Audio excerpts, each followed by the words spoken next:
मनुष्य बाहर बहुत चलता है पर भीतर जाने से डरता है।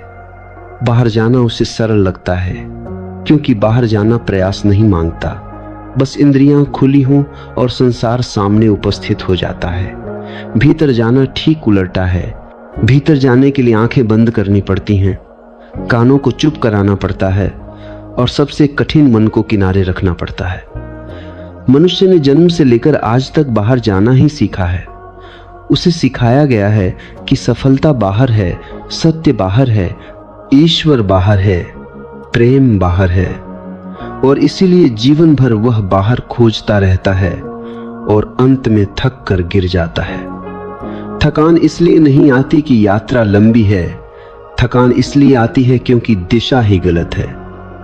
जो भीतर है उसे बाहर खोजने से केवल थकान ही हाथ लगती है। भीतर जाने के 3 मुख्य द्वार हैं।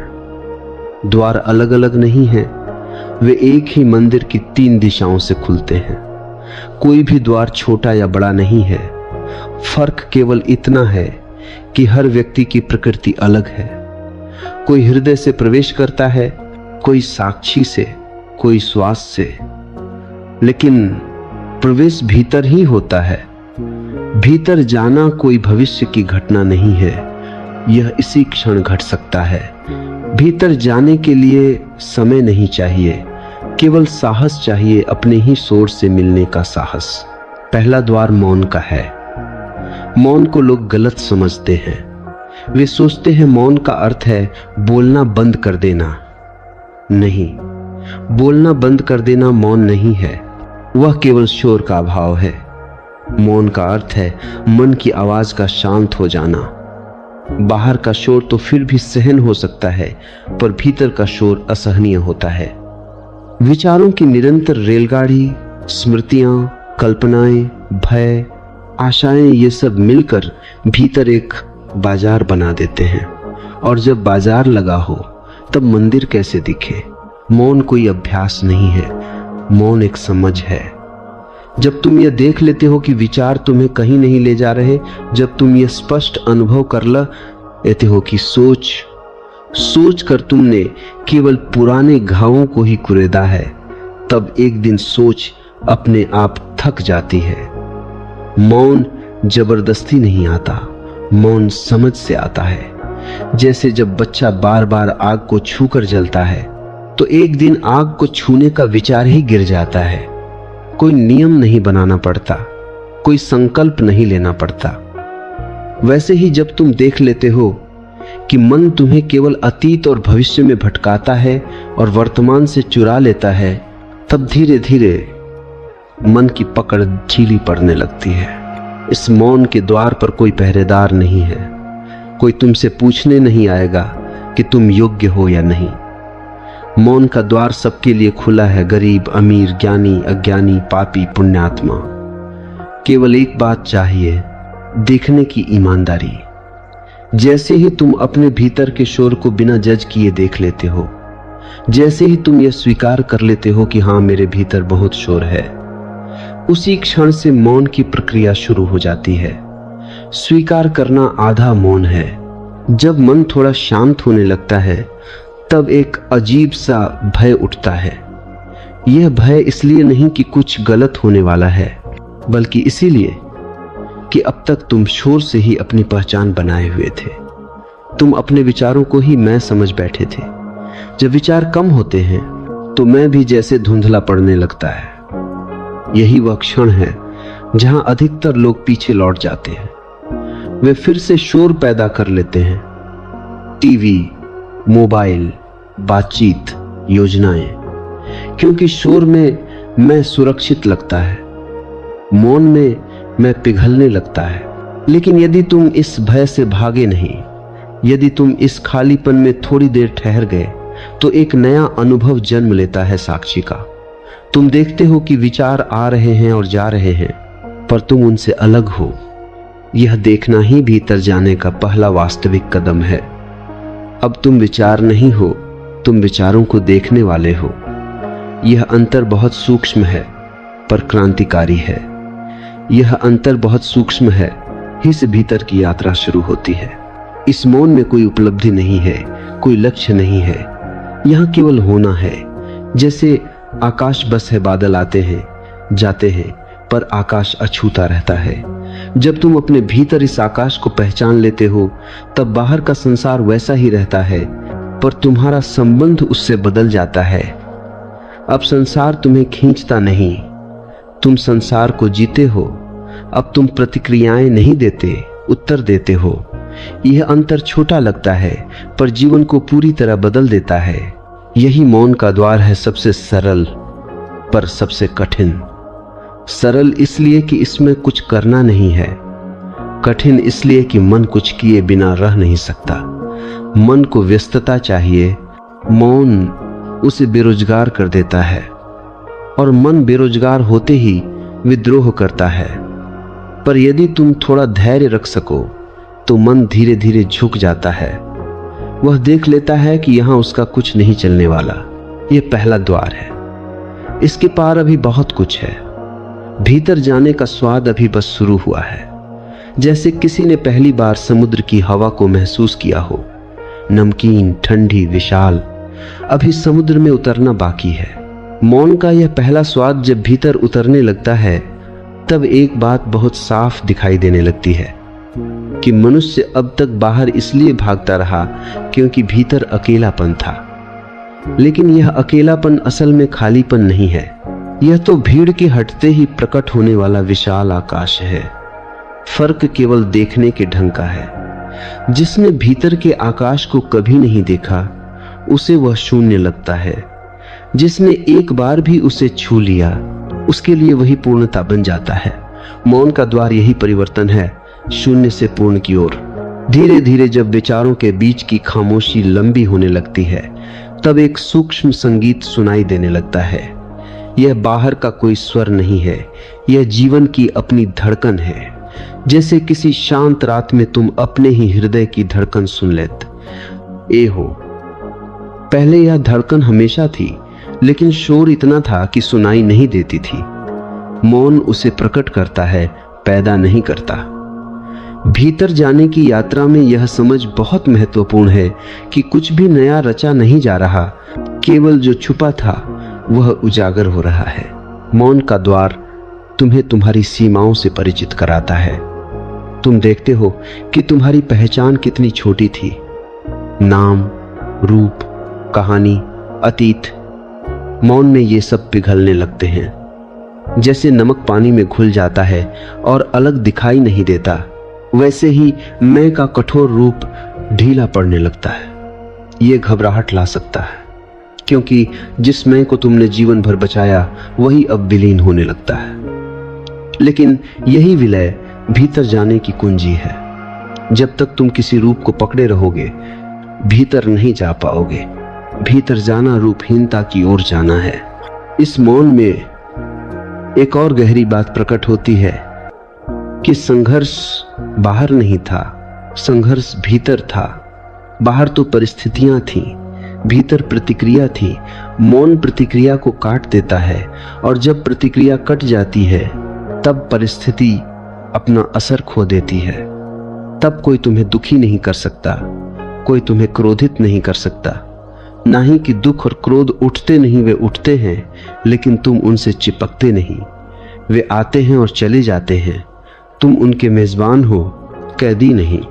मौन का द्वार पार करते हुए एक दिन ऐसा आता है जब तुम्हें पहली बार वास्तविक विश्राम का स्वाद मिलता है। नींद विश्राम नहीं है, नींद तो थकान का इलाज है।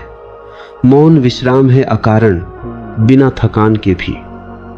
मौन में बैठकर तुम्हें ऐसा लगता है जैसे सदियों से ढोया गया बोझ उतर गया हो। कोई कारण नहीं दिखता, कोई उपलब्धि नहीं हुई, फिर भी भीतर हल्कापन है। यही संकेत है कि तुम सही दिशा में जा रहे हो। लेकिन यात्रा यहीं समाप्त नहीं होती। मौन का द्वार केवल प्रवेश है, मंजिल नहीं। मौन से आगे एक और द्वार खुलता है, साक्षी का द्वार। मौन में विचार कम होते हैं लेकिन साक्षी में देखने वाला स्पष्ट होता है। मौन कभी कभी नींद जैसा भी हो सकता है, शांत पर अचेत। साक्षी में चेतना तीक्ष्ण होती है, जागृत। इसलिए मौन को भी देखना पड़ता है। यह विरोधाभास जैसा लगता है, पर यही सत्य है, मौन भी देखा जा सकता है। साक्षी का द्वार भीतर जाने का दूसरा मुख्य द्वार है। यहां तुम कुछ बदलते नहीं, केवल देखते हो। तुम अपने विचार देखते हो, अपने भाव देखते हो, अपने शरीर की संवेदनाएं देखते हो। देखने का यह गुण अगर शुद्ध हो जाए, बिना हस्तक्षेप, बिना निर्णय, तो वही ध्यान बन जाता है। अधिकतर लोग देखते नहीं, वे तुरंत प्रतिक्रिया देते हैं। कोई विचार आया और तुम उससे जुड़ गए, कोई भावना उठी और तुम बह गए। साक्षी होना मतलब बहाव के किनारे खड़े होना। जब तुम क्रोध को देखते हो तब तुम क्रोध नहीं रहते, जब तुम भय को देखते हो तब तुम भय नहीं रहते। देखने और होने में फर्क है। यह फर्क भीतर जाने का दूसरा द्वार है। साक्षी तुम्हें धीरे धीरे यह अनुभव कराता है कि तुम शरीर नहीं हो, मन नहीं हो, भावना नहीं हो। तुम वह हो जो इन सबको देख रहा है। यह अनुभव किसी दर्शन की किताब से नहीं आता, यह प्रत्यक्ष अनुभूति है। साक्षी के मार्ग में सबसे बड़ी बाधा है सूक्ष्म अहंकार। मन कहता है, देखो मैं साक्षी बन रहा हूं। यही वाक्य साक्षी को बिगाड़ देता है। साक्षी में मैं नहीं होता, साक्षी तो बस देखना है। जैसे दर्पण देखता नहीं, प्रतिबिंब को बस प्रकट होने देता है। यदि दर्पण कहने लगे कि मैं देख रहा हूं, तो वह दर्पण नहीं रहा। इसलिए साक्षी में भी एक गहरी विनम्रता चाहिए। कोई उपलब्धि का भाव नहीं, कोई विशेष होने का भाव नहीं। जितना साधारण तुम रह सको, उतना गहरा साक्षी उतरता है। भीतर जाने की यात्रा में साधारण होना सबसे बड़ा चमत्कार है। असाधारण बनने की चाह ही बाहर की दौड़ है। साक्षी का द्वार तुम्हें एक नई स्वतंत्रता देता है, भीतर की स्वतंत्रता। अब तुम परिस्थितियों के गुलाम नहीं रहते। दुख आता है, तुम देखते हो। सुख आता है, तुम देखते हो। दोनों तुम्हें छूते हैं पर बांधते नहीं। यही वह अवस्था है जहां जीवन पहली बार उत्सव जैसा लगता है, बिना कारण, बिना अपेक्षा। यह अभी दूसरे द्वार की शुरुआत है। इसके पार अभी तीसरा द्वार है, सबसे सूक्ष्म, सबसे गहरा। लेकिन वहां पहुंचने से पहले साक्षी में स्थिर होना आवश्यक है। जैसे कोई पेड़ बिना जड़ों के ऊंचा नहीं उठ सकता, वैसे ही तीसरे द्वार के लिए साक्षी की जड़ें चाहिए। साक्षी में जैसे जैसे स्थिरता आती है, वैसे वैसे एक सूक्ष्म परिवर्तन घटित होता है। पहले तुम विचारों को देखते थे जैसे बाहर से कोई चलचित्र चल रहा हो। अब तुम यह भी देखने लगते हो कि देखने वाला स्वयं भी बदल रहा है। यह बहुत नाजुक बिंदु है। यह बहुत से साधक भ्रमित हो जाते हैं। उन्हें लगता है कि अब कुछ असाधारण घट रहा है, कोई विशेष अवस्था आ गई है। लेकिन यही मान लेना सबसे बड़ी बाधा बन जाता है। भीतर जाने की यात्रा में हर विशेषता का भाव बाहर की ओर ले जाता है। भीतर का रास्ता अत्यंत साधारण है, इतना साधारण कि मन उसे स्वीकार नहीं कर पाता। साक्षी जब गहराता है, तब देखने और देखे जाने के बीच की दूरी घटने लगती है। पहले विचार थे और तुम थे, फिर केवल देखना बचता है। यह देखना किसी के द्वारा किया गया कर्म नहीं है, यह एक स्वाभाविक घटना है। जैसे नदी बहती है, वैसे ही देखना घटित होता है। इस अवस्था में प्रयास पूरी तरह गिर जाता है। यदि प्रयास है तो अभी भी मन मौजूद है, और जहां मन है वहां तीसरा द्वार नहीं खुल सकता। तीसरा द्वार सबसे अधिक गलत समझा गया द्वार है। लोग उसे किसी रहस्य, किसी शक्ति, किसी सिद्धि से जोड़ देते हैं, जबकि तीसरा द्वार किसी उपलब्धि का द्वार नहीं है। यह तो पूर्ण समर्पण का द्वार है। यहां न तो मौन साधा जाता है, न साक्षी बनाया जाता है। यहां केवल छोड़ देना होता है। यह द्वार हृदय का है, लेकिन भावुक हृदय का नहीं, बल्कि उस गहरे हृदय का जहां मैं पूरी तरह पिघल जाता है। जब साक्षी स्थिर हो जाता है, तब एक दिन अचानक यह बोध आता है कि देखने वाला भी एक सूक्ष्म आवरण था। अभी तक तुम कहते थे मैं देख रहा हूं, अब यह मैं भी गिरने लगता है, और जब मैं गिरता है तब केवल होना बचता है। यह अवस्था शब्दों में नहीं समा सकती, क्योंकि शब्द हमेशा किसी कहने वाले को मानकर चलते हैं। यहाँ कोई कहने वाला नहीं, कोई सुनने वाला नहीं, केवल अनुभव है।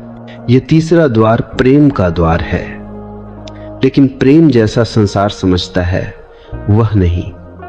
यह प्रेम किसी के लिए नहीं है, यह प्रेम स्वयं अस्तित्व का गुण है।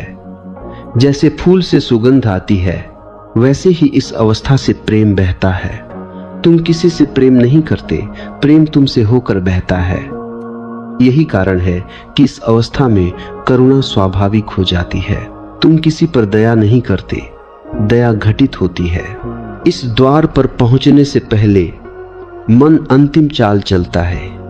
वह कहता है अब तो मैं बहुत आगे आ गया हूं, अब तो मैं मुक्त होने वाला हूं। यही अंतिम जाल है। तीसरे द्वार पर पहुंचने के लिए मुक्त होने वाला मैं भी छोड़ना पड़ता है। जब मुक्त होने वाला कोई नहीं बचता, तभी मुक्ति घटती है। यह विरोधाभास मन को पागल कर देता है, लेकिन सत्य हमेशा विरोधाभासी लगता है। तीसरे द्वार पर कोई अनुभव जमा करने के लिए नहीं है। यहाँ कोई स्मृति नहीं बनती, इसीलिए जो यहाँ से गुजर जाता है वह बहुत शांत हो जाता है। वह प्रचार नहीं करता, वह घोषणा नहीं करता, क्योंकि उसके पास कहने को कुछ नहीं बचता। उसने जान लिया है कि जो कहा जा सकता है वह सत्य नहीं है, और जो सत्य है वह कहा नहीं जा सकता। इस अवस्था में जीवन पूरी तरह बदल जाता है, लेकिन बाहर से कोई बड़ा बदलाव दिखाई नहीं देता। वही शरीर, वही संसार, वही कार्य, पर भीतर सब कुछ अलग है। अब जीवन बोझ नहीं है, अब जीवन प्रश्न नहीं है, अब जीवन उत्तर भी नहीं है, अब जीवन उत्सव है।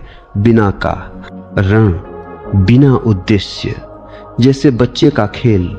खेल में कोई अर्थ नहीं खोजा जाता, खेल स्वयं ही पर्याप्त होता है।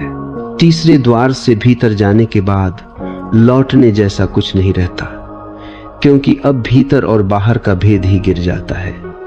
अब जो बाहर है वही भीतर है। अब संसार और आत्मा दो नहीं रह जाते। यही वह बिंदु है जहां खोज समाप्त होती है। खोज समाप्त होते ही जीवन शुरू होता है। लेकिन यह याद रखना, तीन द्वार अलग अलग नहीं हैं, वे एक ही यात्रा के तीन पड़ाव हैं। कभी कभी कोई व्यक्ति मौन से सीधे हृदय में गिर जाता है, कभी कोई साक्षी से। रास्ते अलग लगते हैं, मंजिल एक ही है, और वह मंजिल कहीं दूर नहीं है, वह तुम्हारे ठीक इसी क्षण में उपस्थित है। भीतर जाने का अर्थ कहीं और जाना नहीं है, भीतर जाने का अर्थ है यहीं पूरी तरह उपस्थित होना। जब तुम पूरी तरह यहां हो, तब भीतर अपने आप खुल जाता है। तीनों द्वार वास्तव में एक ही द्वार के तीन नाम हैं: जागरूकता, समर्पण, प्रेम।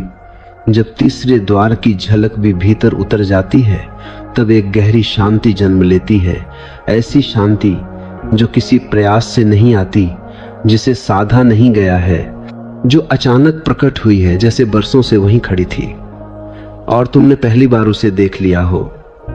यह शांति सुस्ती नहीं है, यह नींद नहीं है।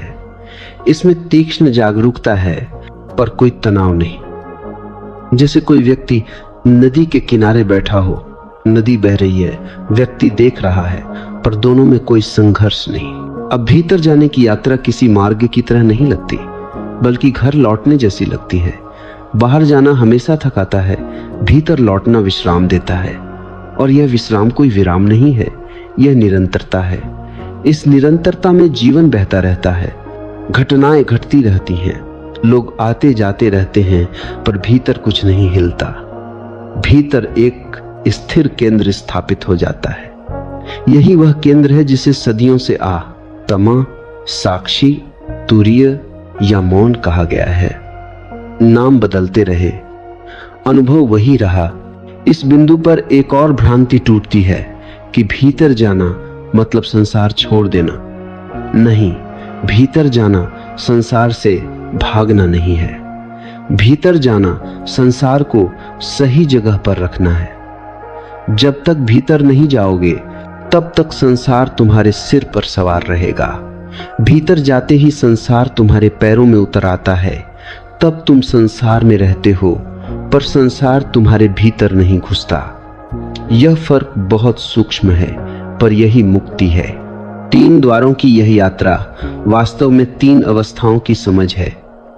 पहले तुम शोर में जीते हो, फिर मौन में ठहरना सीखते हो, फिर तुम देखने लगते हो और अंत में तुम केवल हो जाते हो। होना यह सबसे कठिन शब्द है, क्योंकि मन हर शब्द को पकड़कर कुछ बनाना चाहता है, पर होना कुछ बनना नहीं है। होना तो पहले से है, तुम केवल उसे पहचानते हो।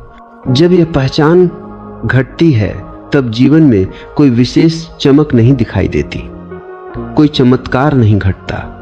चमत्कार केवल इतना है कि अब दुख में भी गहराई है और सुख में भी सादगी। अब दुख शत्रु नहीं लगता, सुख लक्ष्य नहीं लगता।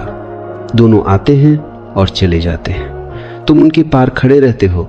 यह पार खड़ा रहना ही भीतर जाना है। अब ध्यान कोई अभ्यास नहीं रह जाता। चलना ध्यान बन जाता है, बोलना ध्यान बन जाता है, चुप रहना ध्यान बन जाता है, क्योंकि अब भीतर बाहर का विभाजन गिर चुका है। तुम कहीं भी हो, भीतर ही हो। बाहर केवल स्थान बदलता है, भीतर वही रहता है। यही वह अवस्था है जहां जीवन पहली बार पूर्ण लगता है, किसी उपलब्धि के कारण नहीं, बल्कि किसी कमी के अभाव के कारण। 3 द्वारों की यह पूरी प्रक्रिया किसी क्रम में भी घट सकती है और अचानक भी। कभी कोई व्यक्ति वर्षों मौन में रहता है और फिर साक्षी खुलता है। कभी कोई अचानक प्रेम में गिरता है और तीसरा द्वार खुल जाता है और मौन व साक्षी अपना आप साथ आ जाते हैं। जीवन गणित नहीं है। भीतर जाने की यात्रा भी नियमों से नहीं चलती, यह केवल ईमानदारी से चलती है। यदि तुम ईमानदार हो अपने अनुभव के प्रति, यदि तुम यह स्वीकार कर सकते हो कि तुम नहीं जानते, तो तीनों द्वार तुम्हारे लिए खुले हैं। ज्ञान बाधा बनता है, न जानना सहायक होता है। जिसने कहा मैं जानता हूं, उसने द्वार बंद कर लिए। जिसने कहा मैं नहीं जानता, उसके लिए द्वार अपने आप खुलने लगते हैं। इस पूरी यात्रा में गुरु कोई बाहर का व्यक्ति नहीं है। बाहर का व्यक्ति केवल संकेत दे सकता है, द्वार की ओर इशारा कर सकता है। भीतर प्रवेश तुम्हें ही करना है, और भीतर प्रवेश करने के लिए तुम्हें अपने ही हाथ से अपने बोझ रखने पड़ते हैं। कोई दूसरा तुम्हारे लिए यह काम नहीं कर सकता। अंत में एक बात बहुत स्पष्ट हो जाती है कि भीतर जाने के 3 द्वार कोई रहस्य नहीं थे। वे इतने साधारण थे कि मन ने उन्हें नजरअंदाज कर दिया। मौन, साक्षी और समर्पण, ये 3 शब्द जितने सीधे हैं उतने ही गहरे हैं। इन्हें समझना नहीं है, जीना है। समझना बाहर का काम है, जीना भीतर का। जब तुम जीने लगते हो तब भीतर और बाहर का प्रश्न ही समाप्त हो जाता है। तब केवल जीवन बचता है, पूरा, सघन, जीवंत। और वही जीवन ध्यान है, वही जीवन सत्य है। जब भीतर का पहला स्वाद आ जाता है तब मनुष्य एक अजीब दुविधा में फंसता है। एक ओर बाहर की पुरानी आदतें हैं, दूसरी ओर भीतर की नई सुगंध। बाहर की आदतें शोर मचाती हैं, काम, संबंध, अपेक्षाएं, डर, महत्वाकांक्षा, और भीतर की सुगंध बहुत सूक्ष्म होती है, लगभग फुसफुसाहट जैसी। यदि तुम सजग न रहो तो बाहर का शोर भीतर की आवाज को दबा देता है। इसीलिए भीतर जाने के बाद भी जागरूकता की आवश्यकता समाप्त नहीं होती, बल्कि और गहरी हो जाती है। अब तुम्हें यह देखना पड़ता है कि भीतर की शांति को तुम कैसे खो देते हो। कोई व्यक्ति को छ कह देता है और शांति चली जाती है। कोई घटना घट जाती है और भीतर फिर से हलचल शुरू हो जाती है। यहाँ बहुत स्पष्ट हो जाता है कि शांति बाहर से नहीं आती और अशांति भी बाहर से नहीं आती। बाहर केवल घटनाएं हैं, भीतर प्रतिक्रिया है। और जब यह साफ दिखाई देने लगता है तब भीतर जाने की यात्रा एक नई दिशा लेती है। अब तुम प्रतिक्रिया को देखना शुरू करते हो। यह देखना बहुत सूक्ष्म है। क्रोध उठता है और तुम तुरंत उसे सही ठहराने लगते हो। भय उठता है और तुम भविष्य की कहानियां बुनने लगते हो। दुख आता है और तुम अतीत में उतर जाते हो। अब तक तुम इन सब के साथ बह जाते थे, अब तुम इन्हें देखते हो और यह देखना ही धीरे धीरे तुम्हें उनसे मुक्त करता है। मुक्त होने का अर्थ यह नहीं कि वे कभी उठेंगे नहीं। मुक्त होने का अर्थ है कि वे तुम्हारे स्वामी नहीं रहेंगे। भीतर जाने का दूसरा गहरा आयाम यही है, स्वतंत्रता। बाहरी स्वतंत्रता की बातें बहुत की जाती हैं, पर भीतर स्वतंत्र न हो तो बाहर की स्वतंत्रता भी बोझ बन जाती है। भीतर स्वतंत्रता का अर्थ है कोई भी भावना आए तुम्हें बांध न सके। तुम उसके साथ पूरी तरह उपस्थित रहो पर खो न जाओ। यह संतुलन साधना नहीं है, यह समझ से आता है।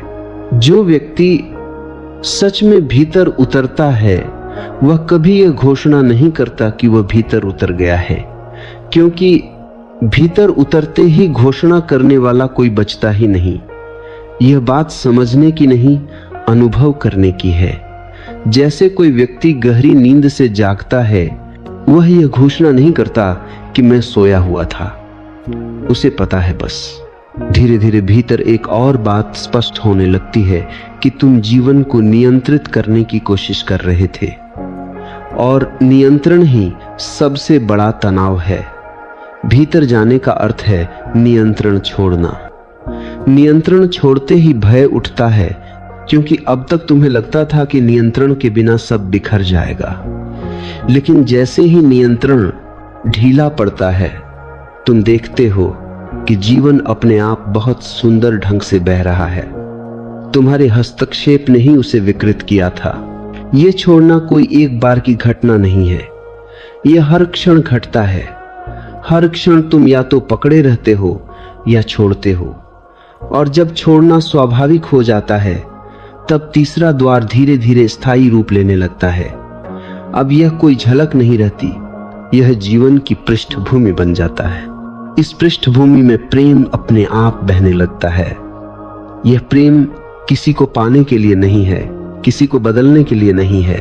यह प्रेम केवल देने के लिए भी नहीं है। यह प्रेम बस है। जैसे सूर्य प्रकाश देता है, वैसे ही यह प्रेम फैलता है। और जहां प्रेम है वहां संघर्ष टिक नहीं सकता। अब तुम्हारे संबंध बदलने लगते हैं। पहले तुम दूसरों से कुछ चाहते थे, सम्मान, प्रेम, सुरक्षा। अब तुम उनके साथ होने का आनंद लेने लगते हो। चाहना गिर जाती है, बांटना बचता है। और जब चाहना गिर जाती है तब दुख का कारण भी गिर जाता है, क्योंकि दुख हमेशा चाहना से पैदा होता है, जो नहीं मिला, जो चला गया, जो बदल गया। भीतर जाने का यह चरण बहुत शांत लगता है, लेकिन यह निष्क्रिय नहीं है। भीतर स्थिरता है, बाहर क्रिया है। अब तुम कार्य करते हो पर कर्ता नहीं बनते। काम होता है पर अहंकार नहीं जुड़ता। यह अवस्था बहुत दुर्लभ है, लेकिन असंभव नहीं। हर मनुष्य के भीतर इसकी संभावना मौजूद है। यहां आकर एक और भ्रम टूटता है कि ध्यान का अर्थ संसार से अलग बैठना है। नहीं, ध्यान का अर्थ है संसार में रहते हुए भी भीतर जुड़े रहना। तुम बाजार में हो पर भीतर मौन है। तुम भीड़ में हो पर भीतर अकेलापन नहीं है। अकेलापन नहीं, एकांत है। अकेलापन खाली करता है, एकांत भर देता है। इस एकांत में तुम्हें पहली बार अपना वास्तविक चेहरा दिखाई देता है। वह चेहरा जो समाज ने नहीं दिया, जो नाम से नहीं बना, जो भूमिका से नहीं आया। यह चेहरा कोई आकृति नहीं है, यह एक अनुभूति है, स्वतंत्र, खुली, भय मुक्त। और जब तुम इसे पहचान लेते हो तब तुम किसी और की नकल नहीं कर सकते। तब तुम्हारा जीवन स्वयं एक उत्तर बन जाता है। भीतर जाने की यात्रा में यह भी स्पष्ट होता है कि कोई भी मार्ग स्थायी नहीं है। मौन भी एक दिन छोड़ना पड़ता है, साक्षी भी एक दिन विलीन हो जाता है। अंत में केवल जीवन बचता है, सादा, सरल, पूर्ण। और वही जीवन ध्यान है। अब भीतर जाने की यात्रा एक और सूक्ष्म मोड़ लेती है। अब प्रश्न ये नहीं रहता कि भीतर कैसे जाएं, बल्कि यह बन जाता है कि भीतर से गिरकर बाहर फिर कैसे न बह जाएं। क्योंकि भीतर का स्वाद लगने के बाद भी संसार अपने पुराने आकर्षण दिखाता है। फर्क बस इतना होता है कि अब तुम जानते हो यह आकर्षण अस्थाई है। फिर भी आदतें बहुत पुरानी होती हैं और आदतें तुरंत नहीं छूटती। इसीलिए भीतर जाने की प्रक्रिया कोई एक छलांग नहीं है, यह एक धीरे धीरे गहराती हुई समझ है। अब तुम ये देखने लगते हो कि तुम्हारा मन कितनी चालाकी से स्वयं को केंद्र में रखना चाहता है। पहले वह संसार के माध्यम से खुद को केंद्र में रखता था, सफलता, असफलता, मान, अपमान। अब वह भीतर के अनुभवों के माध्यम से खुद को केंद्र में रखना चाहता है, शांति, आनंद, विस्तार, प्रेम। यह परिवर्तन बहुत सूक्ष्म है, पर जाल वही है। भीतर जाने का अर्थ है केंद्र का भी विसर्जन। यही तीसरे द्वार की वास्तविक परीक्षा शुरू होती है, क्योंकि अब छोड़ना केवल दुख को नहीं है, सुख को भी है। अब पकड़ केवल पीड़ा की नहीं, आनंद की भी है। और आनंद की पकड़ सबसे कठिन होती है, क्योंकि मन कहता है यह तो अच्छा है, इसे क्यों छोड़े। लेकिन जो भी पकड़ा जाता है वह भीतर जाने से रोकता है। भीतर जाना पूर्ण अनासक्ति की मांग करता है, यहां तक कि आध्यात्मिक सुखों से भी।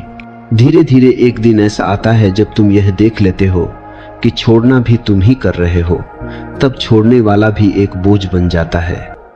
और उसी क्षण एक और गिरावट घटती है, छोड़ने वाला भी छूट जाता है। अब न पकड़ है न छोड़ना है, अब केवल सहज प्रवाह है। यही तीसरे द्वार का वास्तविक उद्घाटन है। इस अवस्था में जीवन बहुत साधारण दिखता है, लेकिन भीतर से बहुत गहन होता है। अब कोई ऊंच नीच नहीं रहती। ध्यान और गैर ध्यान का फर्क मिट जाता है। हर श्वास ध्यान है, हर दृष्टि ध्यान है, क्योंकि अब देखने वाला और देखने की प्रक्रिया अलग नहीं है। अब तुम जीवन को जीते नहीं, जीवन तुम्हें जीता है। और इसमें कोई पराधीनता नहीं है, इसमें परम स्वतंत्रता है। यह स्वतंत्रता बाहर की आजादी जैसी नहीं है। बाहर की आजादी हमेशा किसी न किसी से छीननी पड़ती है। भीतर की स्वतंत्रता किसी से छीनी नहीं जा सकती, क्योंकि वह तुम्हारे होने का स्वभाव है। तुम उसे केवल भूल गए थे। भीतर जाने का अर्थ है उस भूल का मिट जाना। अब तुम्हें यह भी स्पष्ट दिखाई देने लगता है कि संघर्ष तुम्हारे और संसार के बीच नहीं था, संघर्ष तुम्हारे और तुम्हारे ही विचारों के बीच था। संसार तो वैसा ही था जैसा है, तुम ही उससे कुछ और चाहते थे, कुछ और उम्मीद करते थे। उम्मीद टूटती थी, दुख पैदा होता था। अब उम्मीद गिर जाती है और उसके साथ ही दुख की जड़ भी गिर जाती है। इस अवस्था में करुणा अपने आप बहती है।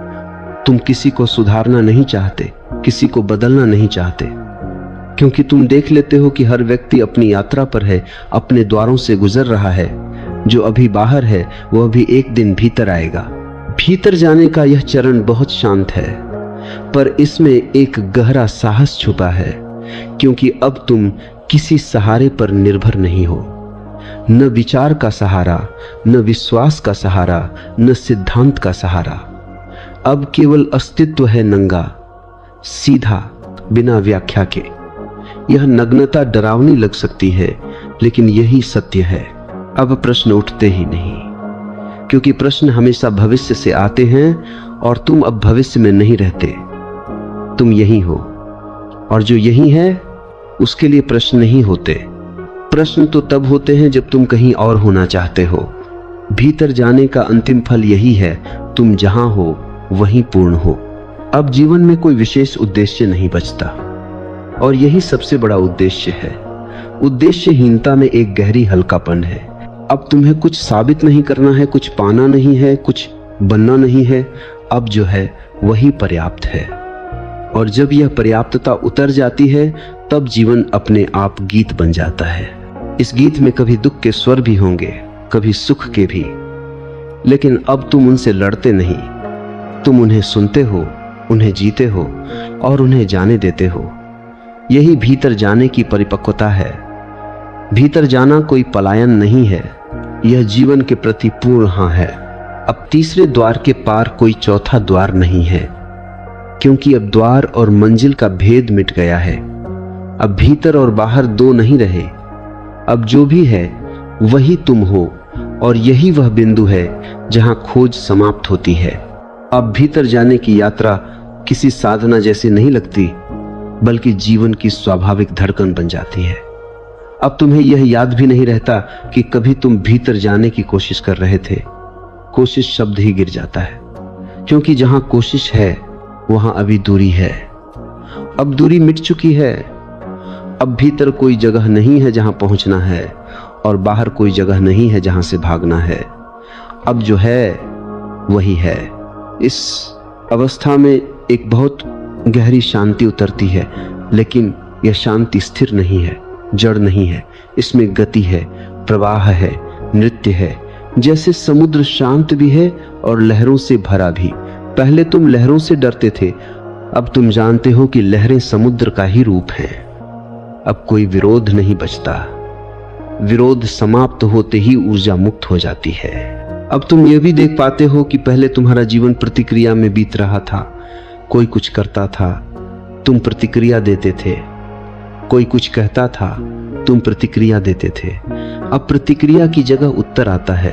प्रतिक्रिया अंधी होती है, उत्तर जागरूक होता है। प्रतिक्रिया अतीत से आती है, उत्तर वर्तमान से। यही भीतर जाने का एक बहुत स्पष्ट संकेत है। अब तुम्हारे उत्तर वर्तमान से उठते हैं, स्मृति से नहीं। अब तुम यह भी अनुभव करते हो कि समय का दबाव समाप्त हो गया है। पहले समय हमेशा कम लगता था। कल करना है, परसों पहुंचना है, भविष्य बनाना है। अब समय खुल जाता है। अब हर क्षण पूरा है। तुम घड़ी देखते हो, लेकिन घड़ी तुम्हें नहीं देखती। समय तुम्हारा स्वामी नहीं रहता, वह तुम्हारा साथी बन जाता है। इस अवस्था में भय बहुत गहराई से गिरता है, क्योंकि भय हमेशा भविष्य से जुड़ा होता है। क्या होगा, क्या नहीं होगा। जब तुम भविष्य में नहीं रहते, भय का आधार ही गिर जाता है। इसका अर्थ यह नहीं कि सावधानी नहीं रहती। सावधानी रहती है, लेकिन डर नहीं रहता। सावधानी बुद्धि की स्पष्टता है, डर मन की बीमारी है। अब भीतर एक गहरी मित्रता पैदा होती है अपने ही अस्तित्व के साथ। पहले तुम अपने ही खिलाफ थे। तुम खुद को बदलना चाहते थे, सुधारना चाहते थे, किसी और जैसा बनना चाहते थे। अब यह संघर्ष समाप्त हो जाता है। अब तुम स्वयं के साथ सहज हो जाते हो, और जिस दिन मनुष्य स्वयं के साथ सहज हो जाता है, उसी दिन वह संसार के साथ भी सहज हो जाता है। इस सहजता में जीवन बहुत सरल हो जाता है। सरलता का अर्थ गरीबी नहीं है, सरलता का अर्थ है अनावश्यक का गिर जाना। अब तुम कम बोलते हो, पर जो बोलते हो वह सच्चा होता है। अब तुम कम करते हो, पर जो करते हो वह पूरा होता है। अब तुम्हारा जीवन फैलता नहीं, गहराता है। भीतर जाने का यह चरण बहुत शांत दिखता है, लेकिन इसमें एक गहरी जीवंतता है। अब तुम छोटी छोटी चीजों में भी आनंद अनुभव करते हो। सूरज की रोशनी, हवा का स्पर्श, किसी का मौन। पहले ये सब वहां थे, लेकिन तुम वहां नहीं थे। अब तुम वहां हो, इसलिए सब कुछ अर्थपूर्ण हो जाता है। अब तुम्हें यह भी साफ दिखाई देता है कि जीवन में कोई भी व्यर्थ नहीं है। हर अनुभव, हर भूल, हर गिरावट तुम्हें यहीं लाने के लिए थी। अब पछतावा भी गिर जाता है, क्योंकि पछतावा अतीत से लड़ना है, और तुम अब लड़ते नहीं। तुम स्वीकार करते हो, और स्वीकार में एक गहरी शांति है। अब भीतर का केंद्र इतना मजबूत हो जाता है कि बाहर की आंधियां तुम्हें हिला नहीं पाती। दुख आता है, पर टूटन नहीं आती। चुनौती आती है, पर भय नहीं आता, क्योंकि अब तुम्हें पता है जो भी आता है वह जाएगा, और जो नहीं जाता वही तुम हो। इस बिंदु पर जीवन एक प्रार्थना बन जाता है, बिना शब्दों के, तुम मंदिर जाओ या न जाओ, फर्क नहीं पड़ता। अब हर कदम मंदिर है, हर श्वास प्रार्थना है, क्योंकि भीतर और बाहर का भेद मिट चुका है। अब तुम यह भी समझते हो कि भीतर जाने के 3 द्वार कोई तकनीक नहीं थे, वे तुम्हारी ही तैयारी के 3 स्तर थे। मौन ने तुम्हें शोर से मुक्त किया, साक्षी ने तुम्हें पहचान से मुक्त किया, और समर्पण ने तुम्हें स्वयं से भी मुक्त कर दिया। और जब स्वयं से भी मुक्ति हो जाती है, तब केवल जीवन बचता है निर्मल, खुला, अनंत। यहीं आकर शब्द भी थक जाते हैं, क्योंकि अब जो है उसे कहा नहीं जा सकता। कहा जा सकता है तो बस इतना कि खोज पूरी हुई, लेकिन पूरी हुई इसलिए नहीं कि कुछ मिला, बल्कि इसलिए कि खोजने वाला गिर गया। अब न भीतर है न बाहर है, अब केवल होना है। इस अवस्था में सबसे बड़ा परिवर्तन यह होता है कि तुम अब समय में नहीं जीते। घड़ी चलती रहती है, कैलेंडर बदलता रहता है, पर तुम्हारा होना समय से बाहर हो जाता है। तुम भविष्य की चिंता नहीं करते, क्योंकि अब कोई मैं नहीं है जिसे भविष्य सुरक्षित करना हो। तुम अतीत का बोझ नहीं ढोते, क्योंकि अब कोई मैं नहीं है जिसे स्मृतियों से पहचान बनानी हो। यह कालातीतता भीतर जाने का सबसे शांत, सबसे गहरा फल है। अब जीवन में जो भी घटता है वो एक घटना की तरह नहीं, बल्कि एक लहर की तरह घटता है। लहर उठती है, सुंदर है, फिर विलीन हो जाती है, तुम उससे चिपकते नहीं। ये तक कि भीतर की अवस्थाओं से भी नहीं। ध्यान की गहराई आई गई, आनंद आया गया, शांति आई गई, तुम स्थिर रहे। यही स्थिरता वास्तविक केंद्र है। और यह केंद्र कोई चीज नहीं है, यह खालीपन है, पर जीवंत खालीपन। इस जीवंत खालीपन में एक अजीब सा सौंदर्य है। यहाँ कुछ भी जोड़ा नहीं जा सकता और कुछ भी घटाया नहीं जा सकता। यहाँ सुधार की कोई संभावना नहीं है, क्योंकि यहाँ कोई कमी नहीं है। यह पूर्णता किसी आदर्श की नहीं, बल्कि स्वीकार की है। तुम जीवन को वैसा ही स्वीकार कर लेते हो जैसा वो है, और उसी क्षण जीवन अपनी गुप्त सुंदरता प्रकट कर देता है। अब संबंधों में भी एक नया आयाम खुलता है। तुम अब किसी से कुछ लेने नहीं जाते, तुम किसी से जुड़ते हो पर निर्भर नहीं होते। निर्भरता का अर्थ था डर, और डर के साथ प्रेम कभी शुद्ध नहीं हो सकता। अब प्रेम में कोई भय नहीं है, खो जाने का भय नहीं, बदल जाने का भय नहीं, क्योंकि तुम जानते हो जो वास्तविक है वह खो नहीं सकता, और जो खो सकता है वह वास्तविक नहीं था। भीतर जाने का यह अंतिम चरण तुम्हें अत्यंत साधारण बना देता है।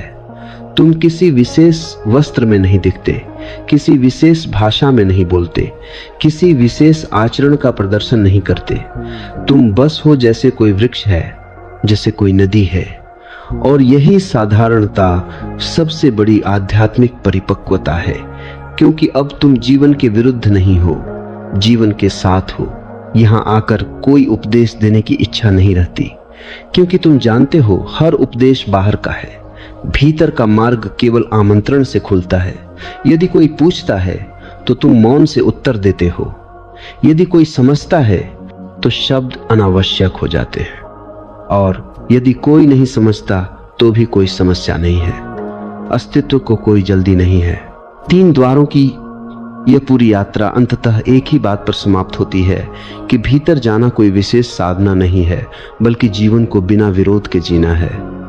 जैसे ही विरोध गिरता है, भीतर प्रकट हो जाता है। जैसे ही अपेक्षा गिरती है, शांति प्रकट हो जाती है। जैसे ही मैं गिरता है, सत्य प्रकट हो जाता है। अब कोई द्वार नहीं बचता, क्योंकि अब कोई बाहर नहीं बचा। भीतर और बाहर का विभाजन केवल मन की रचना था। जब मन शांत हुआ, विभाजन भी शांत हो गया। अब जो है वही है, और वही पर्याप्त है। यही भीतर जाने का सार है।